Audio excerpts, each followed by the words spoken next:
যুক্তরাষ্ট্রকে যুদ্ধ অথবা যুদ্ধবিরতি একটি বেছে নিতে হবে। ইরানের উপপররাষ্ট্রমন্ত্রীর হুঁশিয়ারি। ইরানের উপপররাষ্ট্রমন্ত্রী সাইদ খাতিবজাদেহ বলেছেন, লেবাননে চলমান ইসরায়েলি হামলা ইরানের সঙ্গে যুক্তরাষ্ট্রের যুদ্ধবিরতির শর্তের গুরুতর লঙ্ঘন। তিনি বলেছেন, যুক্তরাষ্ট্রকে যুদ্ধ অথবা যুদ্ধবিরতি যে কোনো একটি বেছে নিতে হবে।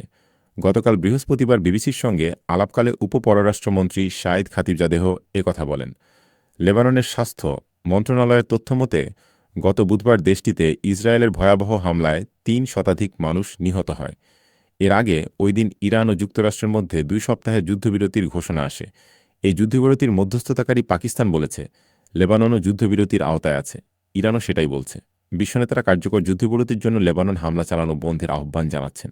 কিন্তু যুক্তরাষ্ট্র ও ইসরায়েল বলছে, লেবানন যুদ্ধবিরতির আওতায় নেই। উপপররাষ্ট্রমন্ত্রী সাইদ খাতিবজাদেহ বিবিসি রেডিও 4 টুডে প্রোগ্রামে বলেন, যুক্তরাষ্ট্রকে যুদ্ধ ও যুদ্ধবিরতির মধ্যে একটি বেছে নিতে হবে এবং একই সঙ্গে কেক রাখা এবং খাওয়া যাবে না। পাকিস্তানের রাজধানী ইসলামাবাদে আগামীকাল শনিবার যুক্তরাষ্ট্র ও ইরানের প্রতিনিধিদের মধ্যে আলোচনা শুরু হচ্ছে।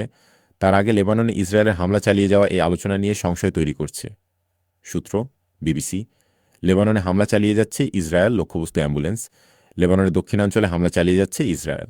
লেবাননের জাতীয় সংবাদ সংস্থা এনএনএ জানিয়েছে, লেবাননের দক্ষিণাঞ্চলে দেইর কানুন, রাস আল আইন শহরে ইসরায়েলি বিমান হামলায় বেশ কয়েকটি অ্যাম্বুলেন্স ও ফায়ার ট্রাক ক্ষতিগ্রস্ত হয়েছে।